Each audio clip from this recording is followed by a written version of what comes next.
अस्सलाम वालेकुम जी। ये जो 6 नवंबर संडे टेस्ट है उसकी केमिस्ट्री पोर्शन की डिस्कशन शुरू करते हैं। तो यहाँ केमिस्ट्री पोर्शन जो है वो क्वेश्चन नंबर 69 से क्वेश्चन नंबर 122 तक है। तो let's start with question number 69।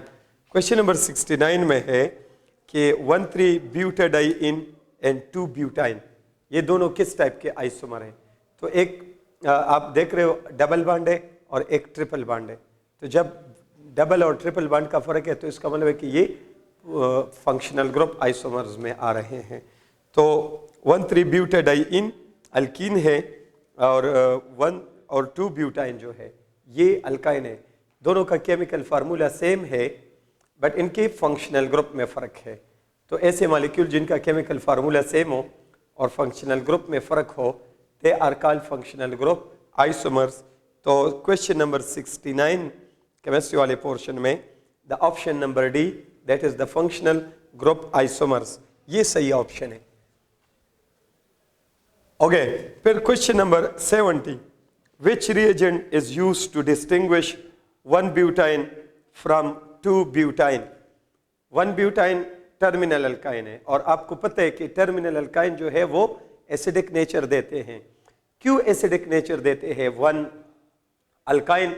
क्योंकि ट्रिपल बॉन्डेड कार्बन में sp हाइब्रिडाइजेशन होता है और sp हाइब्रिडाइजेशन की वजह से यहाँ पर इस करेक्टर बहुत ज़्यादा है, 50% है।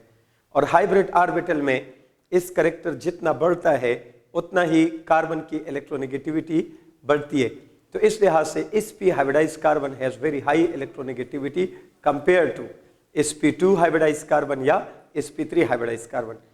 तो ये जो sp हाइब्रिडाइज कार्बन है ये हाइड्रोजन में इतना पॉजिटिव करेक्टर क्रिएट करता है कि that hydrogen can act like a acid. तो इस लिहाज से अल्कीन और अल्केन तो एसिडिक बिहेवियर नहीं दे सकते बट टर्मिनल अल्काइन या ट्रिपल बॉन्ड कार्बन नंबर 1 पर हो वो जो है एसिडिक बिहेवियर दे सकते हैं। अगर ट्रिपल बॉन्ड दरमियान में हो, नॉन टर्मिनल अल्काइन हो, तो नॉन टर्मिनल अल्काइन में भी sp हाइब्रिडाइजेशन होता है sp3 कार्बन में।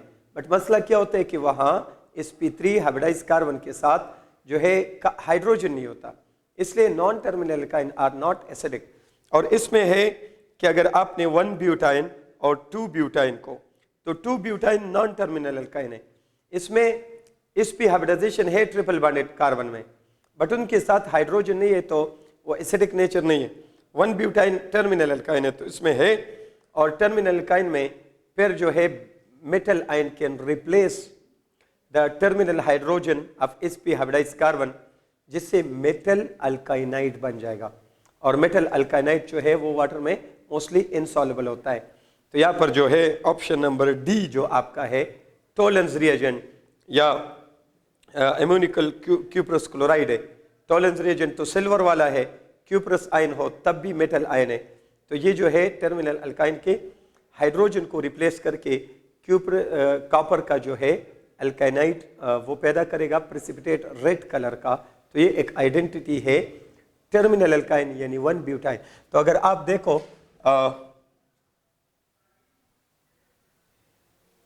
Okay, so this is your one butyne. यहां देखो sp हाइब्रिडाइज के साथ हाइड्रोजन है तो इस लिहाज से ये hydrogen as a acid act करता है। अगर आप इसको क्यूप्रस क्लोराइड सॉल्यूशन के साथ in presence of ammonium hydroxide आप रिएक्ट करें तो तब ये टर्मिनल अल्काइन रिप्लेस होगा और इसकी जगह कौन आ जाएगा? कॉपर। और जब क्यूप्रस आयन आएगा तो it will give you the copper butynide, copper butynide. और ये copper butynide will be water insoluble और रेड कलर का होगा। It will give you a red precipitate, so that is an identity for 1-ब्यूटाइन terminal alkyne। लेकिन अगर आप 2-ब्यूटाइन की बात करो तो 2-ब्यूटाइन में फिर sp हाइब्रिडाइज के साथ कार्बन के साथ कोई हाइड्रोजन नहीं है तो यहाँ पर जो है ऐसा कोई बिहेवियर नहीं होगा कि वो क्यूप्रस आयन आकर हाइड्रोजन को रिप्लेस कर सके, इसलिए ये रिएक्शन नहीं देगा। ठीक है, फिर क्वेश्चन नंबर 70 का सही ऑप्शन है डी। क्वेश्चन नंबर 71 में देखो which of the following can easily B नाइट्रेटेड। तो एक आपके पास है बेंजीन, दूसरा आपके पास है नाइट्रोबेंजीन, तीसरा आपके पास है फिनॉल, चौथा आपके पास है क्लोरोबेंजीन। आपको पता है कि बेंजीन रिंग पर जब कोई इलेक्ट्रोफाइल लग जाए, यानी सब इलेक्ट्रोफिलिक सब्स्टिट्यूशन हो और मोनो सब्स्टिट्यूटेड बेंजीन डेरिवेटिव बने, तो इसमें जो है फिर या तो बेंजीन रिंग की रिएक्टिविटी बढ़ेगी टुवर्ड्स फर्दर इलेक्ट्रोफिलिक सब्स्टिट्यूशन, और या बेंजीन रिंग की रिएक्टिविटी कम होगी। तो ये जो इलेक्ट्रोफाइल अटैच होते हैं, या तो ये एक्टिवेटर है और या डीएक्टिवेटर है। तो इस ग्रुप का इलेक्ट्रोफाइल का वो एटम जो रिंग के साथ डायरेक्टली कनेक्टेड हो, इसको कहते हैं की एटम। इसको कहते हैं क्या? The key atom. और की एटम अगर इस ग्रुप का टॉप इलेक्ट्रोनेगेटिविटी एटम हो, टॉप इलेक्ट्रोनेगेटिविटी एटम हो, तो फिर ये एक्टिवेटर होगा। फिर ये क्या होगा? एक्टिवेटर। और अगर ये की एटम ग्रुप का टॉप इलेक्ट्रोनेगेटिविटी एटम ना हो, तब ये रिंग डीएक्टिवेटर होगा। अब आप देखो यहाँ पर की एटम नाइट्रोजन है और नाइट्रोजन से ज्यादा इलेक्ट्रोनेगेटिव एटम ऑक्सीजन है ग्रुप में मौजूद है, इसलिए ये रिंग डीएक्टिवेटर है। तो जब ये रिंग डीएक्टिवेटर है तो इसका मतलब है कि नाइट्रोबेंजीन बेंजीन से लेस रिएक्टिव हुआ, तो ये ऑप्शन तो आपका निकल गया। ठीक है, इजीली नाइट्रेटेड लिखा है। फिर बेंजीन को अभी चॉइस में छोड़ो, तो benzene is more reactive than nitrobenzene, क्योंकि इसमें जो है क्या लग गया? इलेक्ट्रॉन विड्राइंग ग्रुप लग गया। इलेक्ट्रॉन विड्राइंग ग्रुप रिंग पर पॉजिटिव चार्ज क्रिएट करता है, और जब रिंग पर पॉजिटिव चार्ज क्रिएट होगा तो बेंजीन रिंग की न्यूक्लियोफिलिसिटी कम हो जाएगी, और इसका फिर फर्दर इलेक्ट्रोफिलिक सब्स्टिट्यूशन मुश्किल हो जाएगा। अगर आप इसकी तरफ देखो तो इसका की एटम कौन है? ऑक्सीजन है, और ऑक्सीजन इस ग्रुप का टॉप इलेक्ट्रोनेगेटिविटी एटम है। तो ये इलेक्ट्रॉन डोनेटिंग ग्रुप है, और इलेक्ट्रॉन डोनेटिंग ग्रुप रिंग पर कौन सा चार्ज क्रिएट करता है? रिंग पर नेगेटिव चार्ज क्रिएट करता है, और इस नेगेटिव चार्ज की वजह से ये बेंजीन रिंग को एक्टिवेट करता है टुवर्ड्स फर्दर इलेक्ट्रोफिलिक सब्स्टिट्यूशन। तो इन तीन ऑप्शन में फिलहाल तो फिनोल आपका टॉप रिएक्टिविटी वाला ऑप्शन आ रहा है। बेंजीन से बेहतर रिएक्टिविटी देगा फिनोल टुवर्ड्स इलेक्ट्रोफिलिक सब्स्टिट्यूशन, और नाइट्रोबेंजीन जो है वो बेंजीन से पुअर रिएक्टिविटी देगा। अगर आप क्लोरीन की बात करो तो इसमें बहुत सारे, ये तो एक ही एटम है, की एटम वाला तो प्रॉब्लम ही नहीं है। तो यहाँ पर बहुत सारे लोन पेयर है, तो की एटम के साथ अगर बहुत सारे लोन पेयर हो फिर ये डोनेटिंग ग्रुप होगा।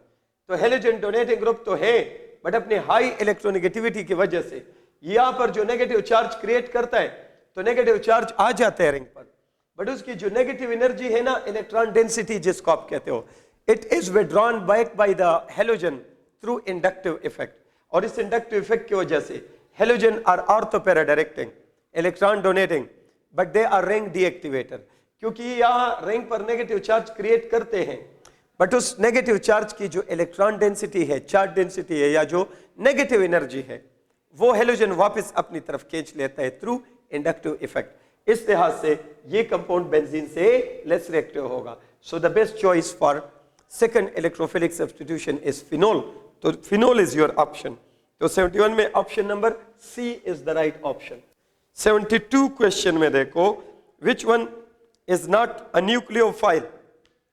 कौन है जो न्यूक्लियोफाइल नहीं है? तो आप जानते हो कि nucleophile must be electron rich, it must be able to give electron, or electrophile must be electron deficient, it must be electron deficient.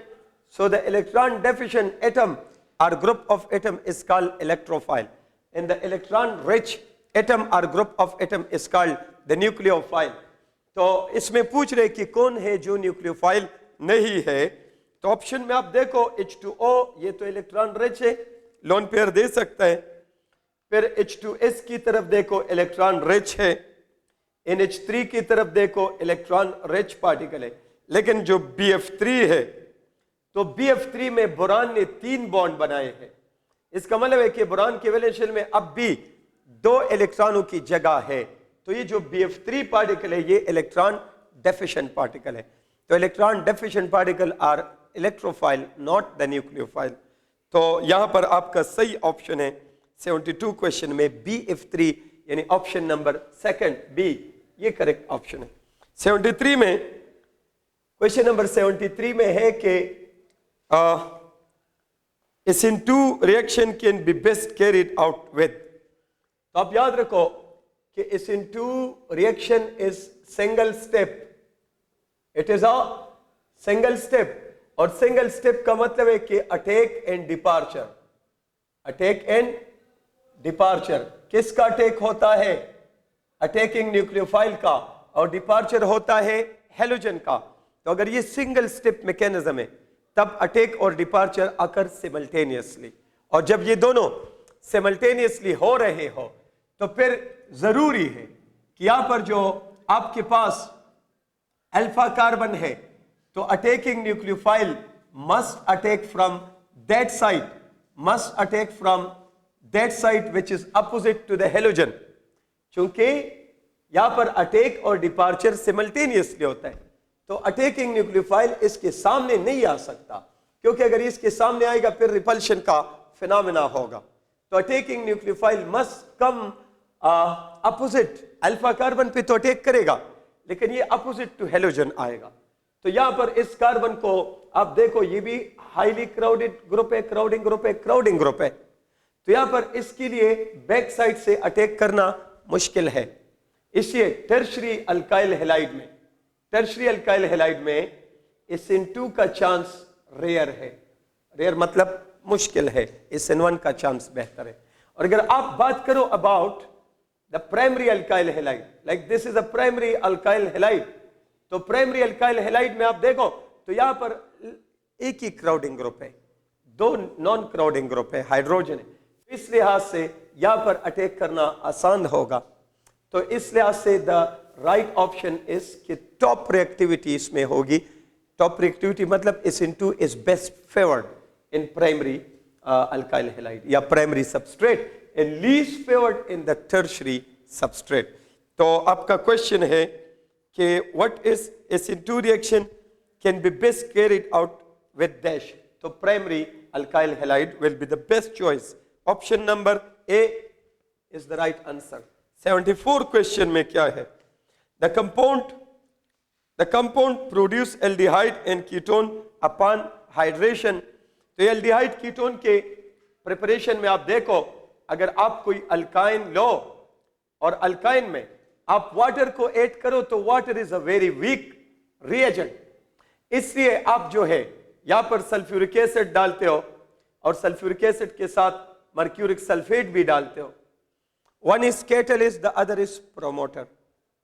फिर क्या होता है यहां पर जो है फर्स्ट स्टेप में बन जाता है मार्कोनिकॉफ एडिशन होगा।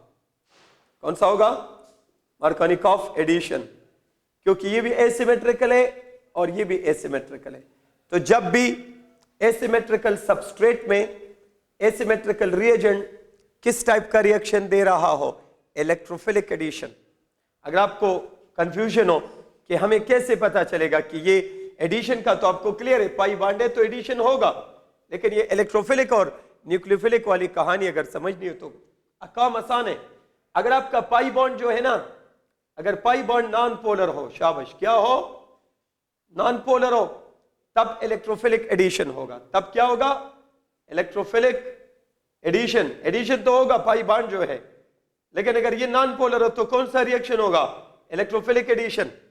यानी ये पाई बॉन्ड जब नॉन पोलर है, it acts like a nucleophile, it goes and attack on electrophile of the reagent, तो फिर इलेक्ट्रोफिलिक एडिशन होगा। लेकिन अगर आपका पाई बॉन्ड अगर पोलर हो, पाई बॉन्ड जब भी आपका पोलर हो ऑर्गेनिक रिएक्शन में, तो उस वक्त पहला इंटरेक्शन जो होगा न्यूक्लियोफाइल का होगा। रिएजेंट का न्यूक्लियोफाइल जाकर पाई बॉन्डेड जो एटम है उनमें से पॉजिटिव पे अटैक करेगा और न्यूक्लियोफिलिक एडिशन होगा। ये सिंपल ट्रिक याद रखो। ऑर्गेनिक कंपाउंड जिसकी रिएक्शन आप स्टडी करें उसको सबस्ट्रेट कहते हैं। तो अगर आपके सबस्ट्रेट में नॉन पोलर पाई बॉन्ड हो, इलेक्ट्रोफिलिक एडिशन होगा, और अगर पोलर पाई बॉन्ड हो, न्यूक्लियोफिलिक एडिशन होगा। तो यहाँ पर न्यूक्लियोफिलिक इलेक्ट्रोफिलिक एडिशन जब भी होगा, अगर सबस्ट्रेट और रिएजेंट दोनों में से एक भी सिमेट्रिकल हो, सिंपल एडिशन होगा। और अगर सबस्ट्रेट और रिएजेंट दोनों एसिमेट्रिकल हो, फिर मार्कोनिकॉफ एडिशन होगा। और मार्कोनिकॉफ रूल कहता है कि during electrophilic addition of asymmetrical substrate in asymmetrical reagent, nucleophile of the substrate, nucleophile of the reagent will attach to that carbon which has minimum number of hydrogen atom।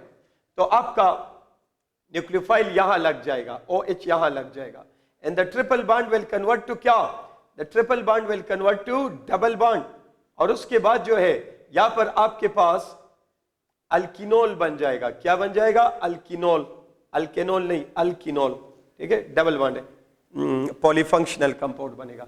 But ये अल्किनोल less stable है। ये क्या है?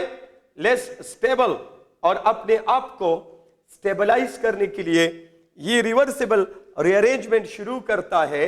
जहां ये bond यहां shift होगा तो ये प्रोटॉन बन जाएगा, और फिर ये बांड जो है यहां शिफ्ट होगा तो इस कार्बन पे नेगेटिव चार्ज आ जाएगा, और फिर ये नेगेटिव इस प्रोटॉन को यहां से उठाकर यहां ले आएगा, और यहां ले आएगा तो आपका जो फाइनल प्रोडक्ट होगा that will be a carbonyl compound. Sometime aldehyde बनेगा, समटाइम कीटोन। तो आपके पास यहां कीटोन बना। तो अगर आपने हाइड्रेशन से एल्डिहाइड या कीटोन बनाने हैं तो अल्काइन की हाइड्रेशन करो। पहले स्टेप में इलेक्ट्रोफिलिक एडिशन होगा, दूसरी स्टेप में एडिशन नहीं होगा, रीअरेंजमेंट होगा, क्योंकि लेस स्टेबल है, और ये एल्डिहाइड या कीटोन मोर स्टेबल होगा, तो 100% कन्वर्ट नहीं होगा, डायनामिक इक्विलिब्रियम तक होगा। बहरहाल इक्विलिब्रियम पर ये मेजर कंसंट्रेशन में होगा और ये माइनर में। इन टाइप के मॉलिक्यूल को आप कहते हो टॉटमर्स। टॉटमर्स में आपने पढ़ा होगा कि ऐसे कंपाउंड जिनका केमिकल फार्मूला सेम हो और उनमें तीन क्वालिटीज हो, इंटर कन्वर्टेबल हो, they can exist in the form of dynamic equilibrium, and they differ in the position of proton. तो आप देख रहे हो प्रोटॉन यहां से चला गया यहां तक, सपोज यहां मैं लिख दूं यहां, और पर रिवर्स में ये प्रोटॉन यहां से फिर यहां आकर ये चीज बनाएगा। क्योंकि ये लेस स्टेबल है, ये मोर स्टेबल है, तो फॉरवर्ड रिएक्शन तेज होगा और रिवर्स रिएक्शन स्लो होगा। इक्विलिब्रियम पर ये मोर कंसंट्रेशन होगा और ये लेस कंसंट्रेशन होगा। तो अब आपका ऑप्शन है 74 में, option number C is the right answer. Okay, 75 question, the IUPAC name of glycerol. तो ग्लाइसरॉल आप जानते होंगे 1 2 3 प्रोपेन ट्राइऑल, ये है आपका। तो 1 2 3 प्रोपेन ट्राइऑल, या आप लिख सकते हो प्रोपेन, द प्रोपेन 1 2 3 ट्राइऑल, इसको आप आयुपेक नेम ऑफ ग्लाइसरॉल। तो ऑप्शन नंबर सेकंड यानी B is the right answer. 76 question में है, aldehydes are the oxidation product of. तो आपको शायद पता होगा कि अगर आप कोई प्राइमरी अल्कोहल लो और इस प्राइमरी अल्कोहल को आप ऑक्सीडाइज करो by a good oxidising agent, पर ऑक्सी ग्रुप या एसिडिफाइड पोटेशियम डाइक्रोमेट या एसिडिफाइड केमिनोफोर या कंसंट्रेटेड नाइट्रिक एसिड, बट ये स्ट्रॉन्ग है, इसके लिए लो टेम्परेचर पर मेंटेन करना होगा। परऑक्सी ग्रुप इसलिए बेहतर माना जाता है। तो ये दो हाइड्रोजन इसके साथ लगकर वाटर बनाएंगे और आपके पास क्या बन जाएगा? Aldehyde will be form, water and the resulting compound will be aldehyde. तो primary alcohol will give you aldehyde. अगर आप सेकेंडरी अल्कोहल की बात करो तो सेकेंडरी अल्कोहल जब ऑक्सीडाइज होंगे तब आपको बनेगा कीटोन। ये पॉइंट्स आपको याद रखने हैं। अगर आप टर्शियरी अल्कोहल की बात करो तो टर्शियरी अल्कोहल नेवर ऑक्सीडाइज, क्योंकि अल्कोहल तब ऑक्सीडाइज होंगे जब अल्फा कार्बन पर हाइड्रोजन हो। क्योंकि टर्शियरी अल्कोहल में अल्फा कार्बन पर हाइड्रोजन नहीं है, इसलिए दे रेजिस्ट ऑक्सीडेशन। टर्शियरी अल्कोहल को अगर स्ट्रॉन्ग ऑक्सीडाइजिंग एजेंट में स्ट्रांगली हीट करो तो ये एलिमिनेशन देगा, अल्कीन बनाएगा, बट ऑक्सीडेशन नहीं देगा। तो एल्डिहाइड के लिए क्या चॉइस है? Primary alcohol. कीटोन के लिए सेकेंडरी अल्कोहल। तो आपका क्वेश्चन है 76 में primary alcohol is the right option. A option is the right answer. इसके बाद आप जो है forward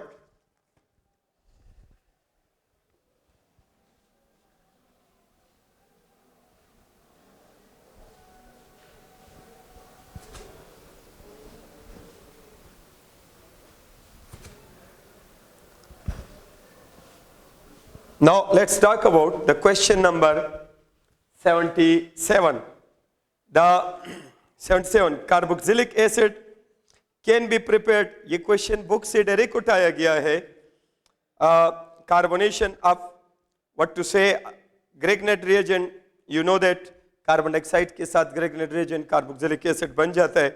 hydrolysis of alkyl nitrile acid hydrolysis मतलब वाटर के साथ अल्काइल नाइट्राइल का रिएक्शन करना है. Oxidation of aldehyde. तो इसमें सही ऑप्शन है D, all of these.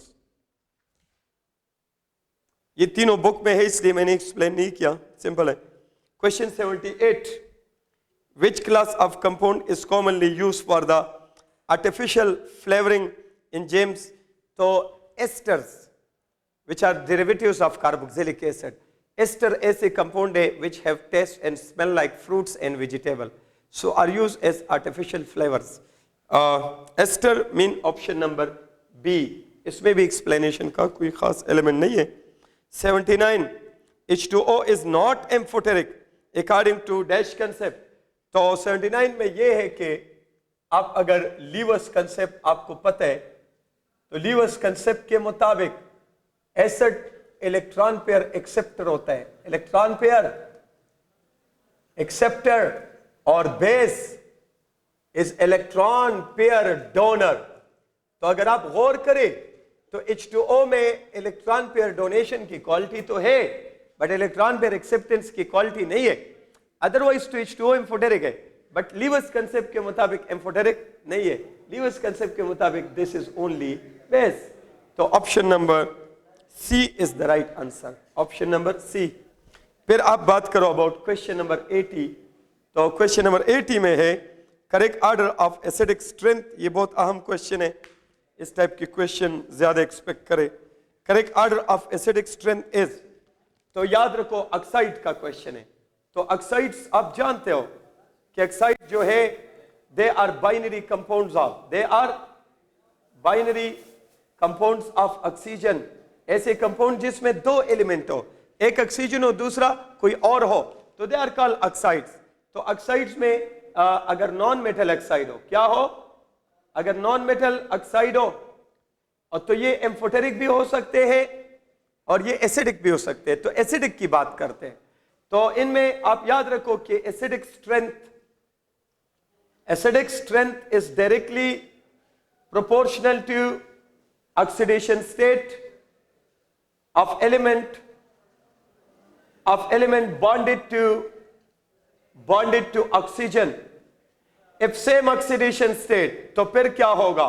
If same oxidation state of element bonded to oxygen, तब acidic strength is directly proportional to electronegativity of element bonded to oxygen. ये दो ट्रिक है.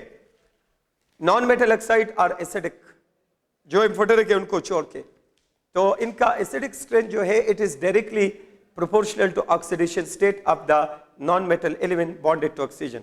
अगर मुख्तलिफ ऑक्साइड में मुख्तलिफ सेंट्रल एटम हो, नॉन मेटल हो और उनका ऑक्सीडेशन स्टेट सेम आ रहा हो, तो उस सूरत में फिर जिसकी इलेक्ट्रोनेगेटिविटी ज़्यादा होगी वही गुड एसिड होगा. तो यहाँ पर आपका जो है सही ऑप्शन आ रहा है सी. लाइक आप देखो NO3, NO2, SO2, यहाँ पर सल्फर +6 स्टेट में है, नाइट्रोजन +4 स्टेट में है, सल्फर +4 स्टेट में है. तो ये +6 तो नो डाउट स्ट्रॉन्ग एसिड हुआ. इन दोनों का ऑक्सीडेशन स्टेट सेम है. तो जब ऑक्सीडेशन स्टेट सेम हो फिर electronegativity of nitrogen is better then sulphur. तो इसलिए ये स्ट्रॉन्गर एसिड है इससे और ये स्ट्रॉन्गर है इससे. तो सही ऑप्शन आपका हुआ C. Option number C is the right answer. 81. If concentration of an acidic solution having a pH of 4 is diluted by 100 times, the pOH will become. तो आप जानते हो कि pH बराबर है minus log of H ion concentration and pOH बराबर है minus log of the OH ion concentration. आप जानते हो कि log of 1 is 0. Log of 1 is 0 और log of 10 it is 1 and log of 100 it is 2 and log of 1000 is 3. इतना आपको पता है. तो अगर मैं एच आयन कंसंट्रेशन बढ़ाऊंगा तो पीएच कम होगा। नेगेटिव लॉग उल्टा आंसर देता है। और अगर मैं एच आयन कंसंट्रेशन को कम करूंगा तो पीएच बढ़ेगा। अब इन्होंने लिखा है कि इस सॉल्यूशन का पीएच है 4, पीएच कितना है 4, और इसको डाइल्यूट किया। डाइल्यूट करने का मतलब है कि एच आयन कंसंट्रेशन कम करना। पानी आपने डाल दिया, सॉल्वेंट डाल दिया, कितना टाइम डाइल्यूट किया? 100 टाइम। और इसको 100 टाइम डाइल्यूट करोगे तो pH will increase by 2, 10 time तो 1 और 100 टाइम तो 2। तो इसका मतलब है कि इसका पीएच चेंज हो जाएगा।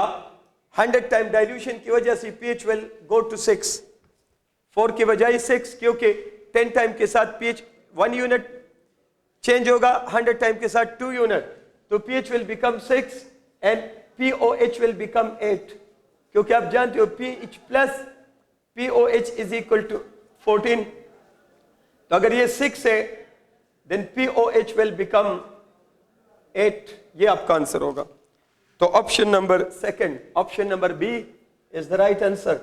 82 में if we have 1 molar NaCl solution and 1 molar KCl solution, higher vapor pressure will be 4। तो आप देखो आपके पास ये क्वेश्चन नंबर 82, आपके पास 1 मोल NaCl आपने डालना है और 1 मोल KCl आपने डालना है। वॉल्यूमेट्रिक फ्लास्क में 1 मोलर है ना, ठीक है। तो बाकी तो मैं डायरेक्ट बीकर बनाऊं, हालांकि ये वॉल्यूमेट्रिक फ्लास्क में है, मैं आपको टारगेट बताता हूं। देखो यहां, तो यहां पर सोडियम और क्लोराइड, यहां पर पोटाशियम और क्लोराइड, तो दोनों में नंबर ऑफ पार्टिकल दोनों में बराबर है, कॉलिगेशन दोनों में सेम होना चाहिए, बट नहीं होता, क्योंकि the solutes are non electrolyte. जब सॉल्यूट नॉन इलेक्ट्रोलाइट हो तब कॉलिगेशन नंबर ऑफ आयन के साथ डायरेक्टली प्रोपोर्शनल है, और अगर नंबर ऑफ आयन बराबर हो तो फिर उनकी चार्ज डेंसिटी के साथ डायरेक्टली प्रोपोर्शनल है। तो इस लिहाज से आप देखो क्लोराइड की चार्ज डेंसिटी और क्लोराइड की तो बराबर है। अगर ये 1 2 3 4 5 6 वाटर को अट्रैक्ट करेगा तो ये भी 1 2 3 4 5 6 इक्वल अट्रैक्ट करेगा। बट आप जानते हो सोडियम का साइज कम है, पोटेशियम का साइज बड़ा है, तो चार्ज तो दोनों का बराबर है, बट इसका साइज कम है और इसका साइज बड़ा है, तो किसकी चार्ज डेंसिटी ज्यादा हो गई?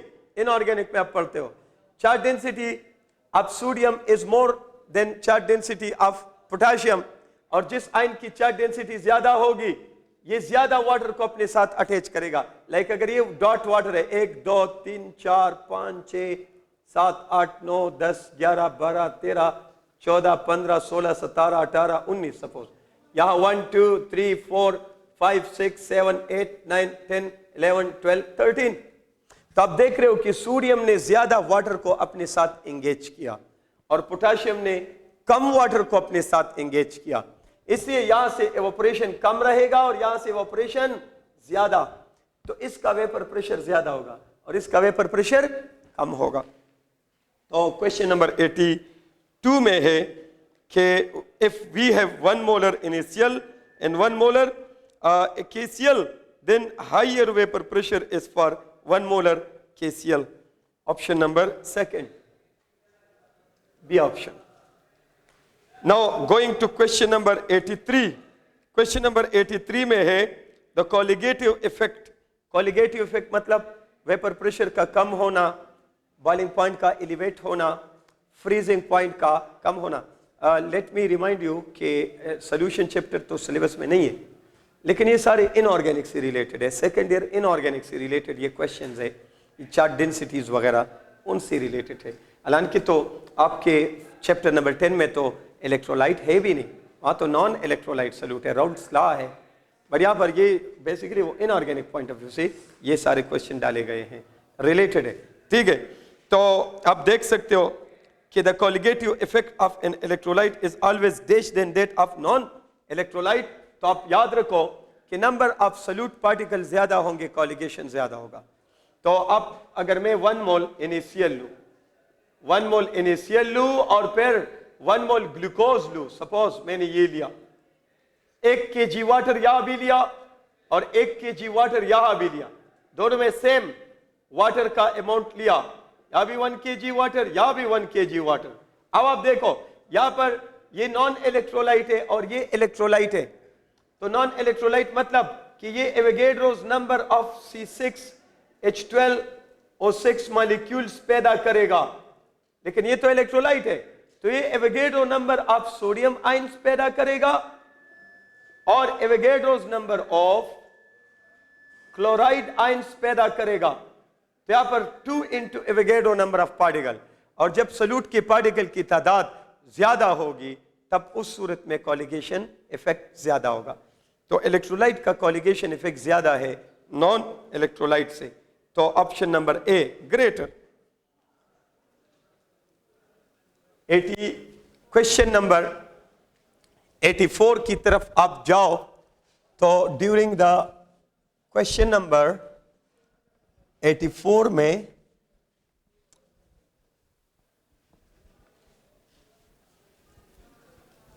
Let's talk about your question number 84। तो 84 में है अ 4 coordination complex among the following is, तो ऑप्शन नंबर ए है। इसमें ट्रिक की बात क्या है कि यहां पर आपको जो एक ऑप्शन दिया है कि कॉपर E(N)2Cl2, तो शायद अक्सर स्टूडेंट ये गलती करते हैं कि ये भी तो कोऑर्डिनेशन नंबर 4 आता है। नहीं, ये बाइडेंटेट है। En इज अ बाइडेंटेट, मतलब एक En जो है 2 कोऑर्डिनेट कोवेलेंट बॉन्ड बनाएगा। कितने? 2 कोऑर्डिनेट कोवेलेंट बॉन्ड बनाएगा एक En। तो इस लिहाज से चूंकि यहां En 2 दफा है, तो ये टोटल 4 कोऑर्डिनेशन ये बनाएगा और 2 ये, तो this is a 6 coordination complex. तो इस लिहाज से आपका option number A is the right answer. 85 में है element which are transition but do not show main characteristic of transition element, इनको आप कहते हो नॉन टिपिकल ट्रांजिशन एलिमेंट। एक तो जिंक फैमिली है ना, ग्रुप 2B वाले एलिमेंट, जिंक, कैडमियम, मरकरी, ये एलिमेंट तो ट्रांजिशन नहीं है, they are non transition, they are non transition elements, because transition होने के लिए N-1D must be incomplete in at least one of the possible oxidation states. तो ये तो ट्रांजिशन नहीं है, लेकिन ये ट्रांजिशन जैसा बिहेव करते हैं, इसलिए इनको जो है नॉन टिपिकल ट्रांजिशन एलिमेंट माना जाता है। उन्होंने जो क्वेश्चन किया है वो ग्रुप 3B के बारे में, स्कैंडियम फैमिली, इनमें N-1D इनकम्प्लीट है, they are transition element, they are transition elements है ये, लेकिन इनका जो वैलेंशियल इलेक्ट्रॉनिक कॉन्फ़िगरेशन है वो ये है। तो इनमें 3 इलेक्ट्रॉन है और इनके मोस्ट कंपाउंड्स में, नेचर में जो इसके कंपाउंड्स हैं, इनके मोस्ट कंपाउंड्स में इनका ऑक्सीडेशन स्टेट +3 होता है, और जब ऑक्सीडेशन स्टेट +3 होगा तो N इज 0 और N-1D 0 होगा, तो N-1D 0 भी नहीं चाहिए। इससे ये एलिमेंट्स जो है ट्रांजिशन है बट ट्रांजिशन जैसा बिहेव नहीं करते, नॉन टिपिकल कहते हैं। ये जिंक फैमिली ट्रांजिशन नहीं है बट ट्रांजिशन जैसा बिहेव करते हैं, तो नॉन टिपिकल कहते हैं। ग्रुप 3B वाली ट्रांजिशन है बट इनके मैक्सिमम कंपाउंड +3 स्टेट में पाए जाते हैं, जहां N-1D वैकेंट रहता है, तो they do not behave like transition element. तो आपका जो सही ऑप्शन इसमें आ रहा है तो वो है option number C, element of group 3B, इनकी बात हो रही है। तो आपका जो क्वेश्चन नंबर 85 है, option number C is the right answer. 86 question में आपका क्या है? This is a complex central metal atom among this is, तो स्ट्रेट अवे दिस इज,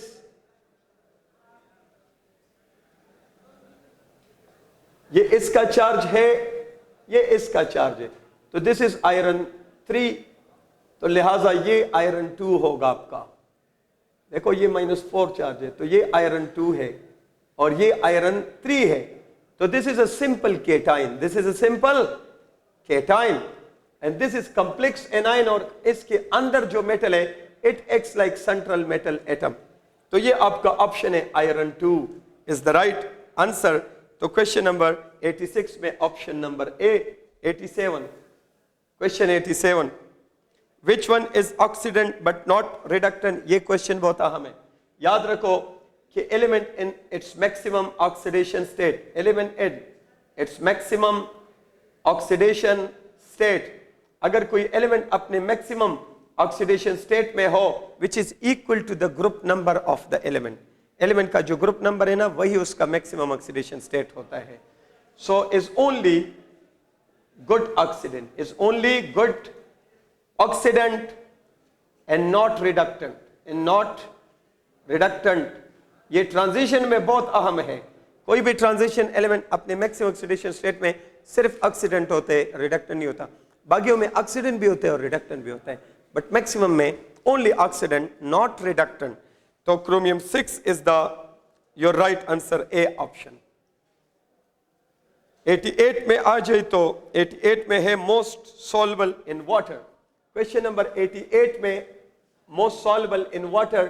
तो याद रखो solubility of salts, solubility of ionic compounds in water, it is directly proportional to ionic character of the salt या of the compound, but it is inversely proportional to lattice energy, directly proportional to ionic character and inversely proportional to lattice energy. तो यहां पर overall हम कहते हैं कि if different ionic compounds, different ionic compounds, आपके पास different ionic compounds हो, they have different cations, different cations, cation में फर्क हो, then solubility is due to ionic character. फिर जिसका ionic character ज्यादा होगा उसकी solubility ज्यादा. एंड आप जानते हो ionic character increases top to bottom and decreases left to right. ये इसके ट्रिक्स है सारे. तो अगर केटाइन डिफरेंट हो मुख्तलिफ कंपाउंड की तो solubility will be due to ionic character. और अगर दे हैव डिफरेंट एनाइंस यानी केटाइन सेम हो और एनाइंस में फर्क हो and same cation, different anion and same cations, तो उस सूरत में solubility is due to lattice energy. फिर solubility will be according to the lattice energy. और lattice energy का शायद आपको ट्रिक पता हो ना हो तो नोट कर ले कि lattice energy को सिंबॉलिकली ऐसे जाहिर करो. The lattice energy is inversely proportional to, the lattice energy is inversely proportional to difference of size of cation and anion. cation और anion के साइज का फर्क जितना कम होगा लेटिस एनर्जी उतनी ज्यादा होगी और सॉल्युबिलिटी उतनी कम होगी. अब ग्रुप 2 में 3 एक्सेप्शन है, ग्रुप 2 में 3 एक्सेप्शन है. तो ये उन एक्सेप्शन में से कोई एक ऑप्शन आपको दिया गया है. सो इसमें याद रखो कि exceptions in solubility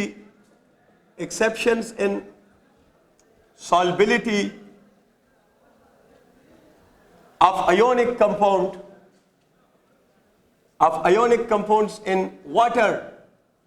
तो ये ग्रुप 2 में स्पेशली आपके कोर्स के लिहाज से. तो ग्रुप 2A के कार्बोनेट्स, ग्रुप 2A के सल्फेट्स और ग्रुप 2A के क्रोमेट्स, ये 3 ऐसे साल्ट्स हैं जिनमें केटाइन डिफरेंट होते हैं और एनाइन सेम होता है. Ionic character should be the reason for solubility. लेकिन ग्रुप 2 के ग्रुप 2 के क्रोमेट, कार्बोनेट, सल्फेट्स, इनमें lattice energy become dominant over the ionic character, इसलिए डाउन द ग्रुप सॉल्युबिलिटी कम होती है. तो इस लिहाज से आपका करेक्ट ऑप्शन होगा मैग्नीशियम वाला, will be the most soluble in water. Most soluble in water will be magnesium sulphate, sulphate, carbonate और क्रोमेट ऑफ ग्रुप 2A जो है. डाउन द ग्रुप सॉल्युबिलिटी इनकी बढ़नी चाहिए बट बढ़ती नहीं, कम होती है, because latest energy dominates the ionic character. 89 में the type of hybridisation in IF5. तो इसके लिए सिंपल ट्रिक लिखो. अगर हेलोजन का कंपाउंड हो और हेलोजन +1 ऑक्सीडेशन स्टेट में हो, sp3 हाइब्रिडाइजेशन है. +3 ऑक्सीडेशन स्टेट में हो sp3d1, +5 ऑक्सीडेशन स्टेट में हो sp3d2, और अगर +7 ऑक्सीडेशन स्टेट में हो sp3d3, तो IF5 का मतलब है कि ये +5 ऑक्सीडेशन स्टेट में है. This is the option sp3d2. Option number C is the right answer. 90. For a wetting liquid, wetting मतलब जो किसी और को सरफेस को वेट करता हो, लाइक वाटर. नॉन वेटिंग जो कि सरफेस को वेट नहीं करता हो, लाइक मरकरी. तो वेटिंग लिक्विड वो होते हैं जो औरों के साथ अच्छा अट्रैक्शन बनाते हो, एडहेजन बेहतर हो और कोहेजन पुअर हो. तो वेटिंग लिक्विड के लिए cohesion is less than adhesion. Option number B. ये सिंपल है. 91 क्वेश्चन में, सॉरी ये 91 का मैंने ऑप्शन बता दिया. अच्छा, ये 90 वाला क्वेश्चन ये नहीं. 90 क्वेश्चन है inert pair effect is maximum in. तो ये 90 वाला क्वेश्चन अब सुनो.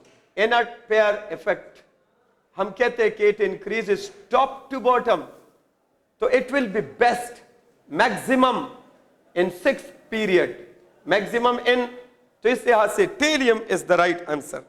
Option number C is the right answer. ठीक है. 91 तो मैंने एक्सप्लेन कर दिया कि cohesion is weaker than adhesion, तभी किसी को वेट करेगा.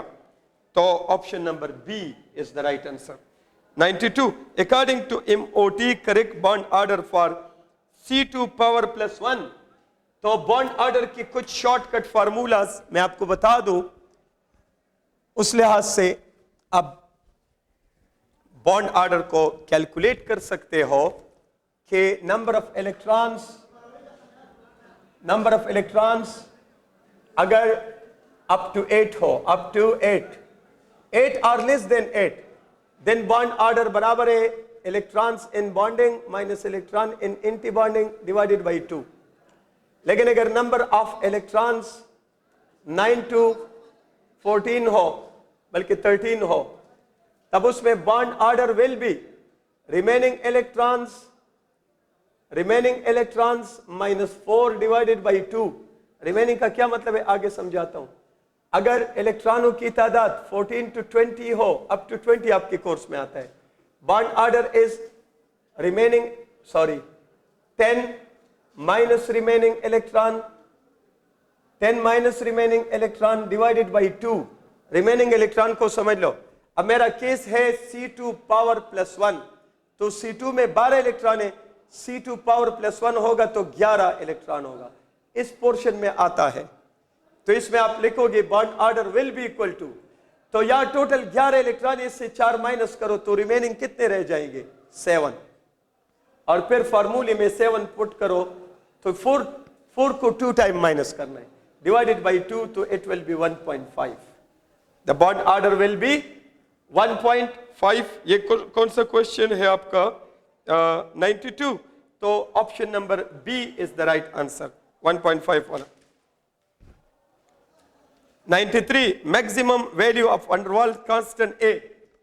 तो 93 में value of A is directly proportional to intermolecular attractive forces.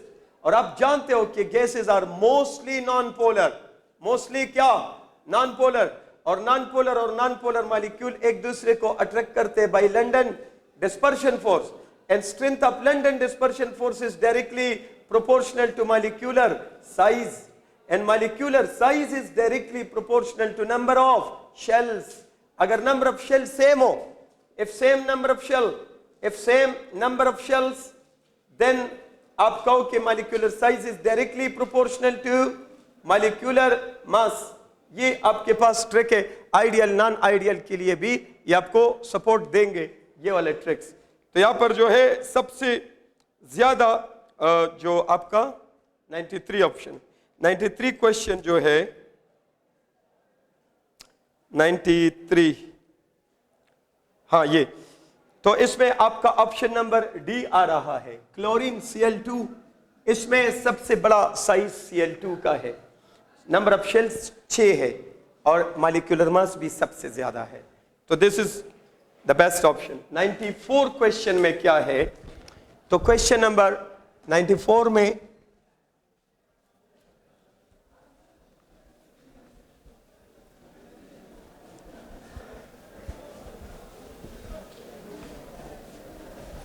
If I talk about 94,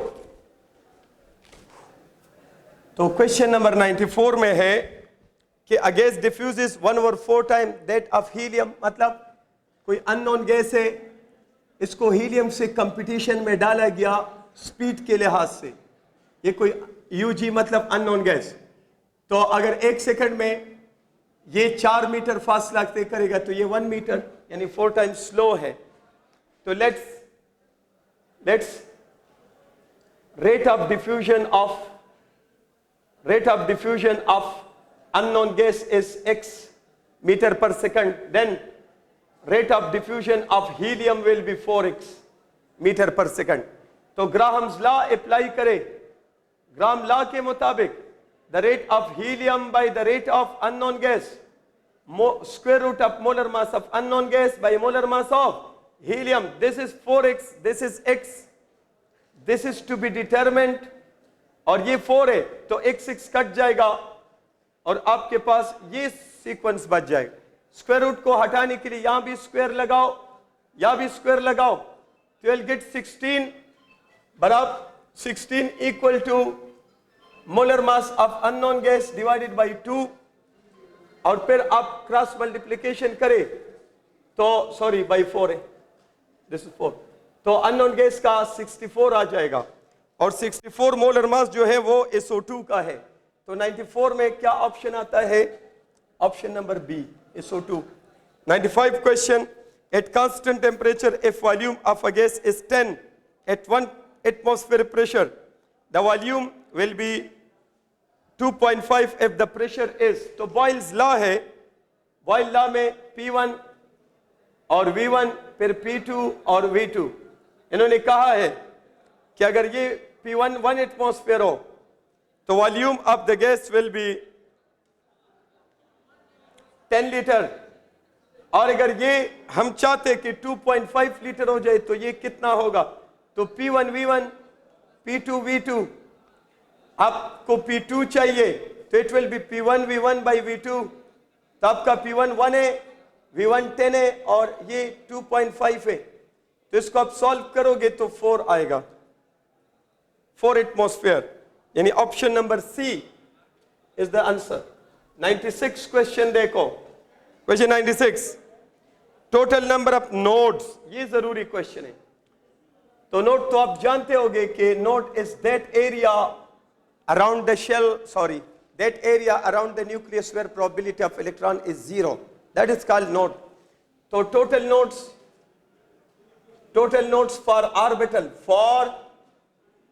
orbital is equal to n minus 1, ये total node of orbital.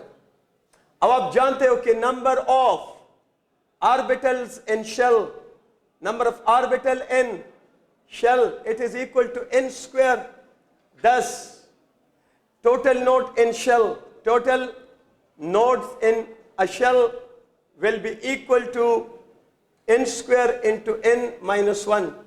Shell में total node ऐसे, as we know कि total number of orbitals, total number of orbitals in a subshell, in a shell की बजाय क्या आ गया? Subshell, it is equal to 2l plus 1, ये total number of orbital in a subshell बताता है। तो इस लिहाज से total nodes in a subshell will be number of orbital in subshell और into total number of node, तो ये आपका ऑप्शन है, तो option number C is the right answer. 97, an orbital for which the value of principal quantum number is 3, n is equal to 3 है, और angular momentum मतलब azimuthal quantum number is 2, तो the orbital is 3d, L is equal to 0 1 2 3 S P D F, तो L is equal to 2 का मतलब AD है, तो आपका ऑप्शन है 3D, ऑप्शन बी। 98, क्वेश्चन 98 में if we have a bunch of 4, ये अहम क्वेश्चन है, 4 electromagnetic radiation ए का वेवलेंथ है 50 नैनोमीटर, बी का वेवलेंथ है 60 नैनोमीटर, सी का वेवलेंथ है 30 नैनोमीटर, डी का वेवलेंथ है 40 नैनोमीटर। तो अब जब इलेक्ट्रोमैग्नेटिक रेडिएशन ऑफ एनर्जी को पास करोगे थ्रू अ डेंसर मीडियम, तो रिफ्रैक्शन में रूल है कि जब ये डेंसर मीडियम में जाएंगे they will bend towards the normal, और डेंसर से बाहर निकलेंगे they will bend away from the normal, and the bending is directly proportional to frequency. जिसकी फ्रीक्वेंसी ज्यादा होगी वो ज्यादा बेंड होगा। तो इस लिहाज से सबसे ज्यादा कौन बेंड होगा? सी। और उसके बाद कौन होगा? 40 वाला होगा, डी। उसके बाद कौन आएगा? ए। उसके बाद कौन आएगा? बी। ये आपका स्पेक्ट्रम होगा। तो क्या पूछा है कि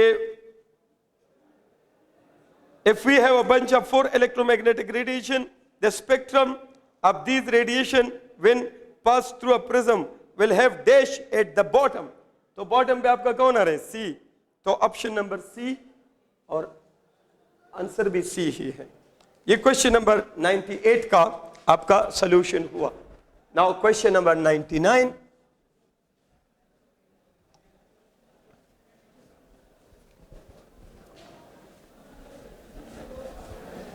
क्वेश्चन में आप देखो,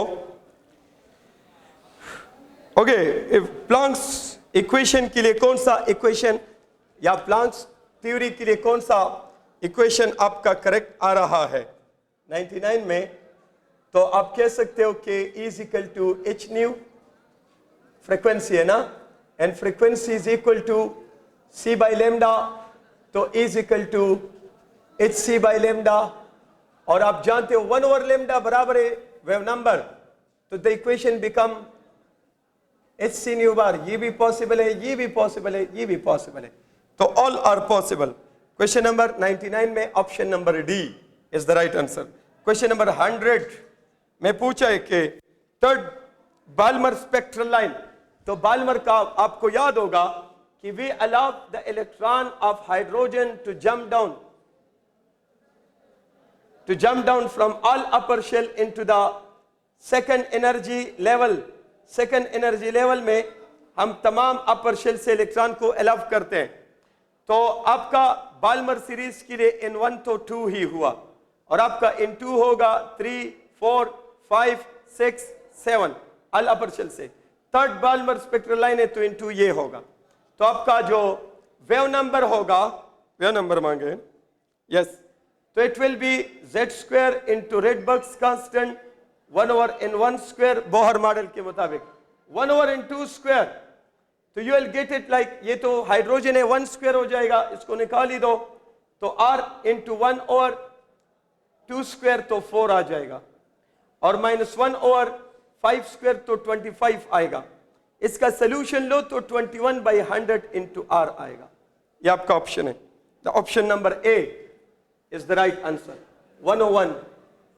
101 में if we have electronic transition in first 5 shell of hydrogen atom, तो n into n-1/2 एक फार्मूला है जिससे आप निकाल सकते हो possible number of electronic transition.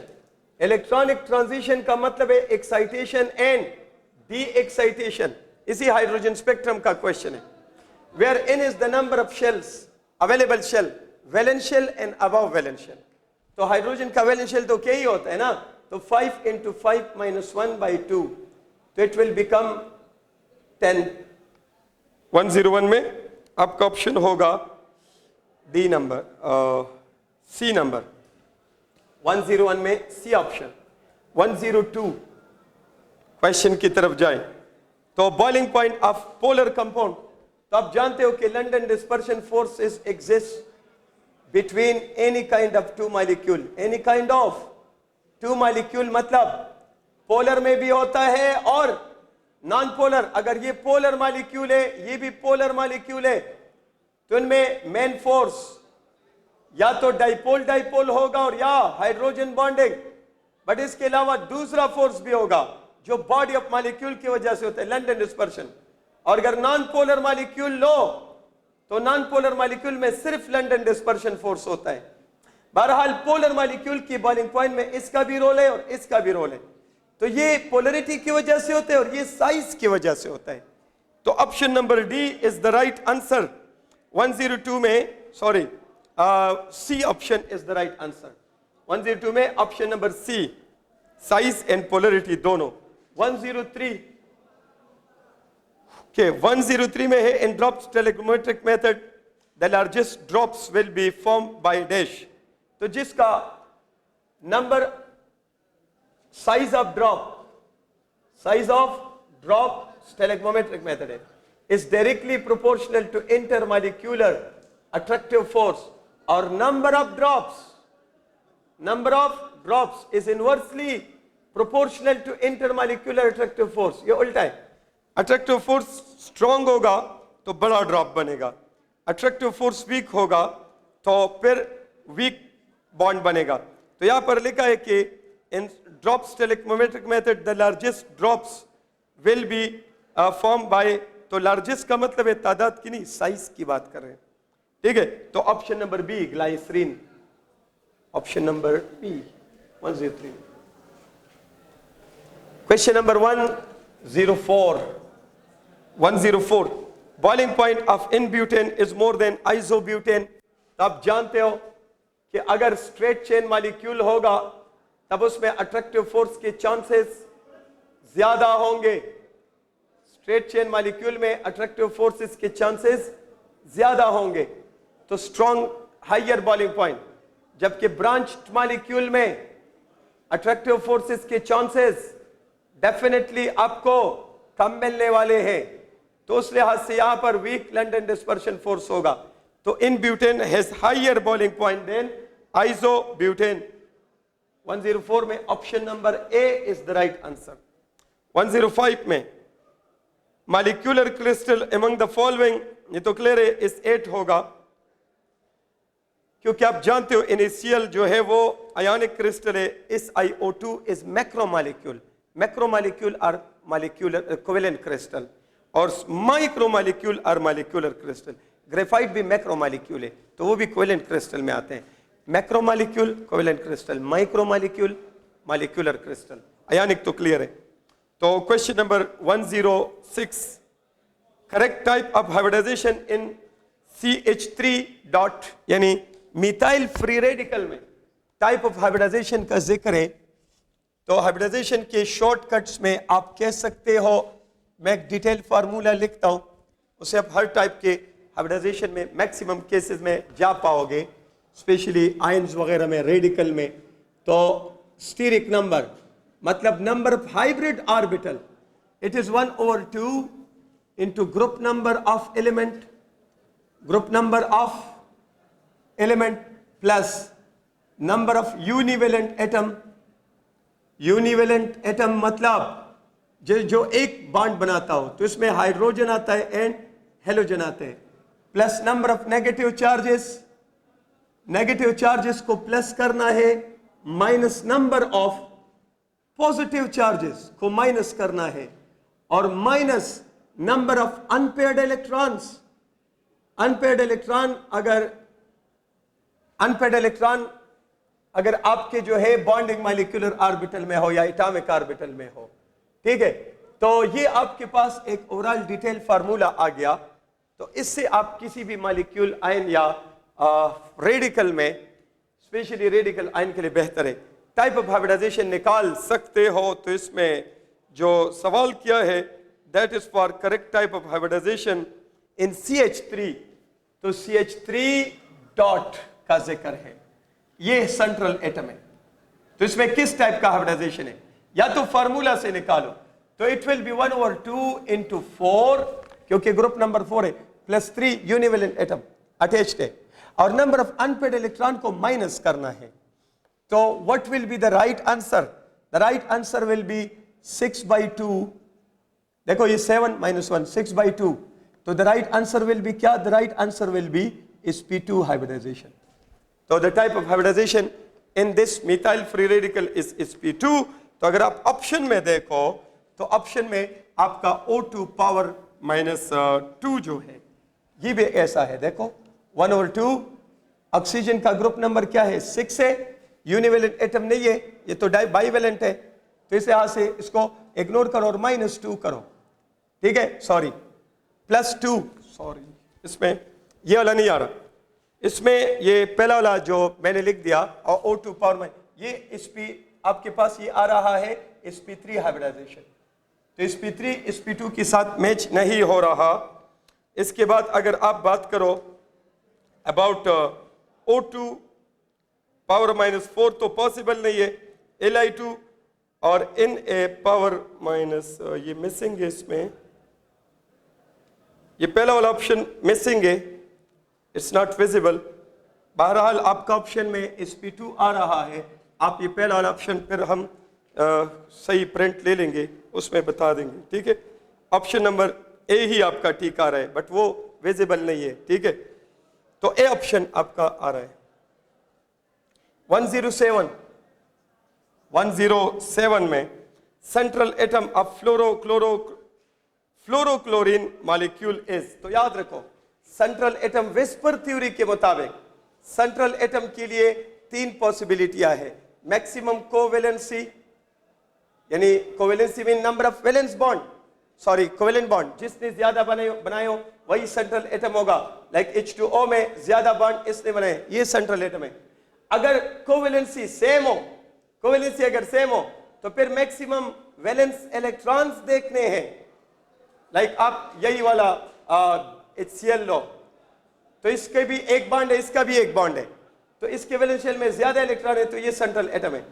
और तीसरे नंबर पे आप जाओ तो तीसरे नंबर पे आपके पास आ रहा है कि अगर ये भी सेम हो और ये भी सेम हो, तो फिर तीसरे नंबर पे पॉजिटिव ऑक्सीडेशन स्टेट देखना है। पॉजिटिव ऑक्सीडेशन स्टेट वाला सेंट्रल एटम होगा। लाइक ClF, तो ये -1 है और ये +1 है, तो ये वाला आपका सेंट्रल एटम है।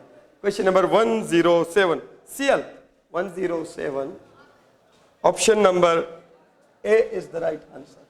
108, ओके। पॉइंट 9, ये क्वेश्चन इंपॉर्टेंट है। कहते हैं कि कैल्शियम सल्फेट X हाइड्रेटेड है और इसका 0.9 ग्राम लिया और इसको हीट किया, तो देखा कि एनहाइड्रस कैल्शियम सल्फेट बन जाएगा प्लस X मोल वाटर बन जाएगा। इन्होंने कहा ये 0.4 ग्राम बना, तो फिर ये डेफिनेटली 0.5 ग्राम हुआ एनहाइड्रस, टोटल 0.9 ग्राम था। Law of conservation of mass है ना। तब इसमें X का मतलब है number of moles of water, number of moles of water. तो आप इसको यूज सॉल्व करो।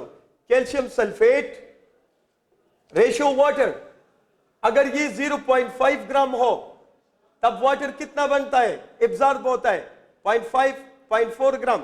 0.5 ग्राम कैल्शियम सल्फेट में 0.4 ग्राम वाटर एब्जॉर्ब होता है।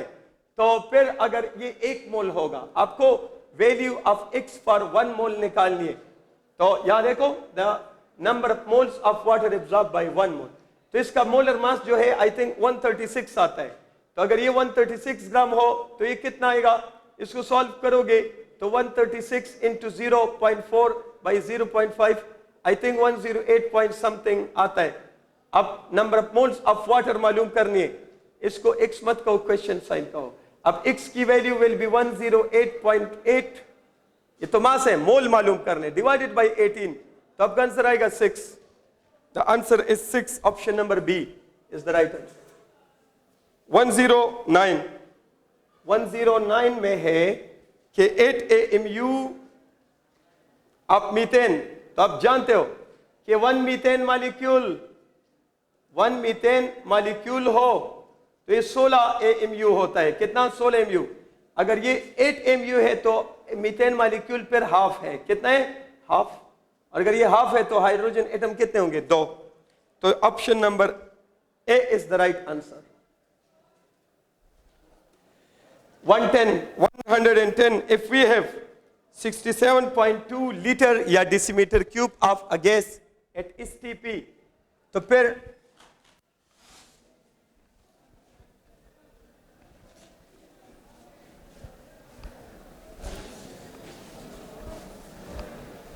अच्छा देखो, अगर हमारे पास क्या हो,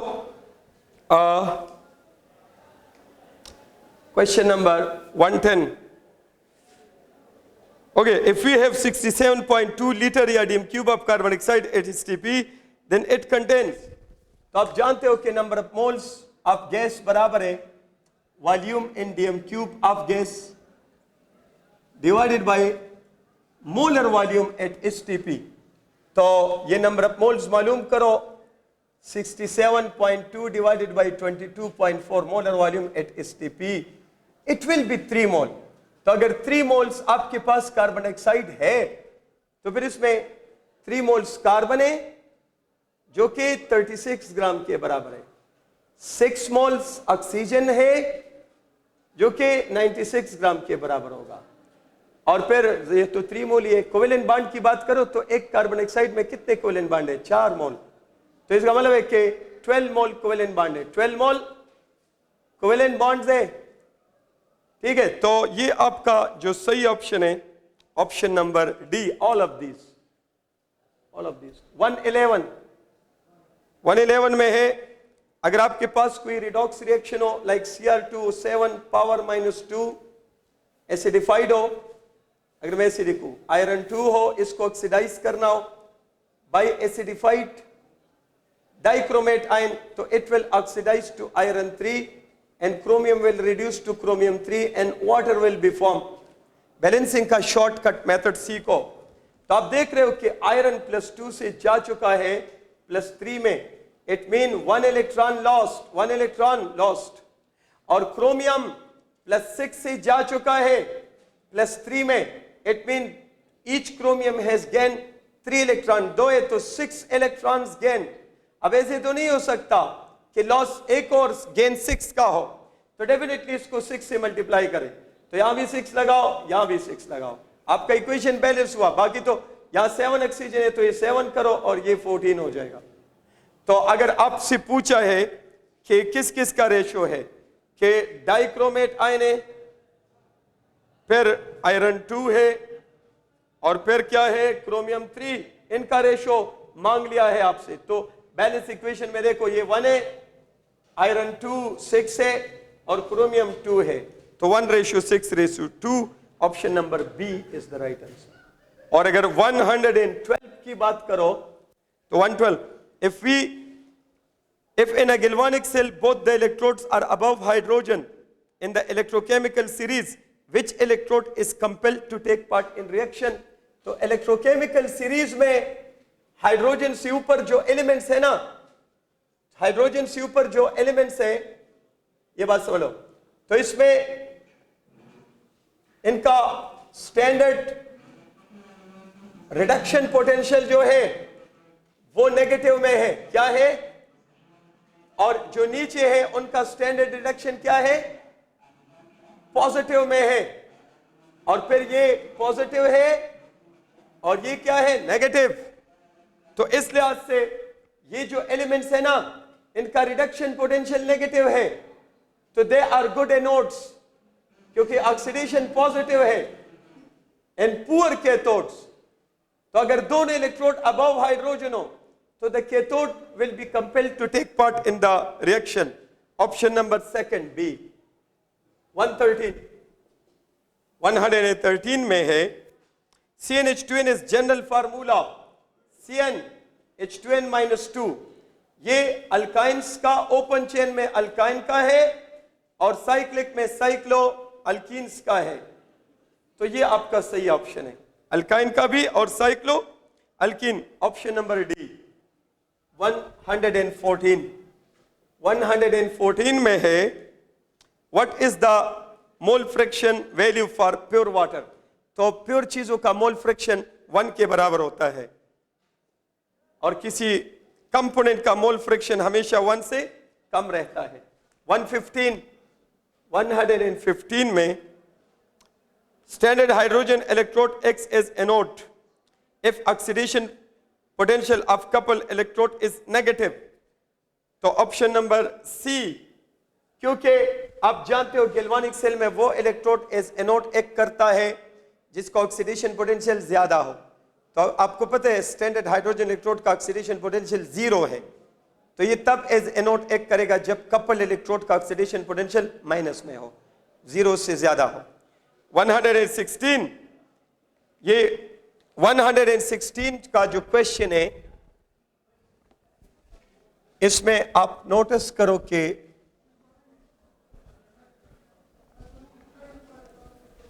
देखो क्वेश्चन नंबर 116 में है, the mole fraction of the solvent in a solution of non-volatile solute is 0.5950, the relative lowering in vapor pressure.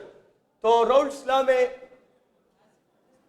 Law में एक इक्वेशन है कि relative lowering in vapor pressure is equal to mole fraction of solute, और आप जानते हो कि mole fraction of solvent plus mole fraction of solute, the summation is equal to 1. अब उन्होंने दिया है the mole fraction of solvent is 0.95 और ये solute वाला मालूम करना है, तो it will be 1 minus 0.95, तो the answer will be 0.05. ये आपका ऑप्शन होगा, mole fraction of solute. तो ये option number A is the right answer. 117, ये 116 था. 117, benzaldehyde can be identified by, तो याद रखो कि बेंजीन रिंग के लगने की वजह से तब इस ग्रुप को ऑक्सीडाइज करना मुश्किल हो जाएगा, इसलिए आप जानते हो कि oxidizing power of Tollens reagent is better than failing solution, or failing solution is approximately equal to Benedict solution. For that reason ये दोनों बहुत वीक है, ये गुजारा करता है, तो it oxidizes both aliphatic and aromatic aldehyde. Both aliphatic and aromatic aldehydes दोनों को ये ऑक्सीडाइज करता है, बट ये दोनों can oxidize only aliphatic aldehydes and not aromatic aldehydes. अब जो बेंजल्डिहाइड है ये एरोमेटिक एल्डिहाइड है, तो टोलेंस रिएजेंट ही इसको आइडेंटिफाई कर सकता है. Option B.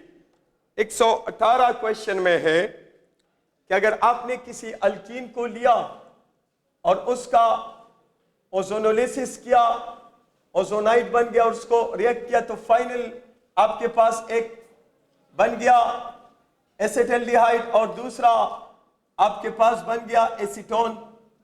तो द स्टार्टिंग अल्कीन इज, इसका सिंपल ट्रिक क्या है, साथ में जिंक ऑक्साइड बनाए.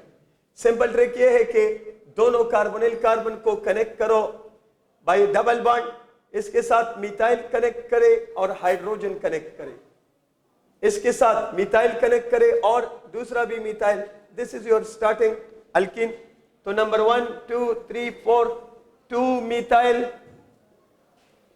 2 butene is the right answer. 2 methyl 2 butene, option A is your right answer. 119, आप जानते हो कि केसी में आप याद रखो लाप्मा सेक्शन के मुताबिक ऐसे तमाम रिएक्टेंट या प्रोडक्ट रिवर्सिबल रिएक्शन के which do not become a part of the homogeneous mixture, तो उनका कंसंट्रेशन 1 लिया जाता है. तो अगर सॉलिड हो फिर वो होमोजीनियस मिक्सचर का कंपोनेंट नहीं बनता, तो उसका कंसंट्रेशन 1. लिक्विड और इमिसिबल हो तो उसका कंसंट्रेशन भी 1 लिया जाता है. तो इस इक्वेशन में कैल्शियम कार्बोनेट और कैल्शियम ऑक्साइड दोनों सॉलिड है, सिर्फ कार्बन डाइऑक्साइड का कंसंट्रेशन लिया जाएगा, तो Kc will be equal to concentration of carbon dioxide. यही आपका ऑप्शन होगा. तो मोलरिटी लिखो या मोल पर लीटर लिखो या मोल पर डीएम क्यूब लिखो, ये ऑप्शन आपके पास करेक्ट आएगा. So your option is the last one, D, mole per dm cube. 120 question में क्या है, क्वेश्चन नंबर 120 में है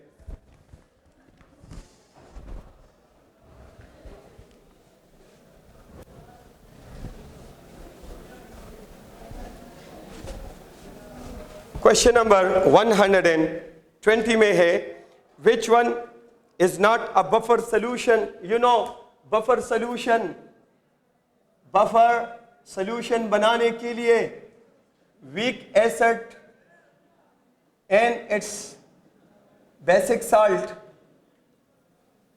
एसिडिक बफर के लिए, या weak base and it's acidic salt, ये चॉइस है आपके पास। तो यहां पर अगर आप देखो तो ऑप्शन नंबर सी में दोनों स्ट्रॉन्ग है, तो ये नहीं है, स्ट्रॉन्ग बेस और एसिड है। और 121 क्वेश्चन में आपके पास है कि rate law of reaction is, rate law दिया है कि the rate is directly proportional to concentration of A power 1 into concentration of B power 2। मैंने प्रोपोर्शनलिटी कर दिया। तो अगर आप इसको डबल करोगे और इसको कांस्टेंट रहने दोगे, द रेट विल डबल, क्योंकि पावर 1 है। अगर इसको कांस्टेंट रहने दो और इसको डबल करो, the rate will increase by 4 times. अगर आप इसको, ठीक है, अगर आप इसको हाफ करो, चलो आप ऐसे देखो, इसको डबल करो the rate will be 2 time, इसको डबल करो the rate will be 4 time. So overall 8 time change आएगा, थर्ड ऑर्डर के लिए 8 टाइम्स चेंज आएगा। अगर इसको हाफ करो तो the rate will become half, और अगर इसको आप डबल करो the rate will become 4 times. तो the net effect is double, the net effect is double, तो increase by 2 time. Option number B is the right answer. 121 में second option, 2 time increase. Last question is 122, standard enthalpy 0। तो आप जानते हो कि element in its standard physical state, यहां standard से मुराद है आरटीपी फिजिकल स्टेट। अगर कोई एलिमेंट अपने स्टैंडर्ड फिजिकल स्टेट में हो तब इसकी एंथैल्पी कितनी ली जाती है? 0, because it is thermodynamically stable, not able to react. Kinetically शायद रिएक्ट करे, प्रैक्टिकल रिएक्टिविटी को काइनेटिक रिएक्टिविटी कहते हैं, कैलकुलेटेड रिएक्टिविटी को थर्मोडायनेमिक रिएक्टिविटी कहते हैं। तो all element in their physical standard physical state they are thermodynamically stable, इसलिए उनकी एंथैल्पी 0 ली जाती है, एक्सेप्ट डायमंड। जो एक्सेप्शनल है, बुक में वैल्यू है, उसकी एंथैल्पी 0 नहीं है। तो डायमंड थर्मोडायनेमिकली अनस्टेबल है, बट काइनेटिकली वो स्टेबल है, रिएक्ट नहीं करता। तो यहां पर आप जानते हो कि F2 आरटीपी पर F2 गैस है, तो इसकी एंथैल्पी कितनी ली जाएगी? इसकी एंथैल्पी ली जाएगी 0। Cl2 गैस है, इसकी एंथैल्पी 0। Br2 लिक्विड है, तो लिक्विड में एंथैल्पी 0। I2 सॉलिड है, तब इसकी एंथैल्पी 0। तो यहां पर जो है आपका ऑप्शन है बी। इंशाल्लाह उम्मीद करते हैं कि इसमें से इस टाइप के या इससे रिलेटेड क्वेश्चन आपके ओरिजिनल टेस्ट में ज्यादातर हेल्प मिल जाएगा। Thank you.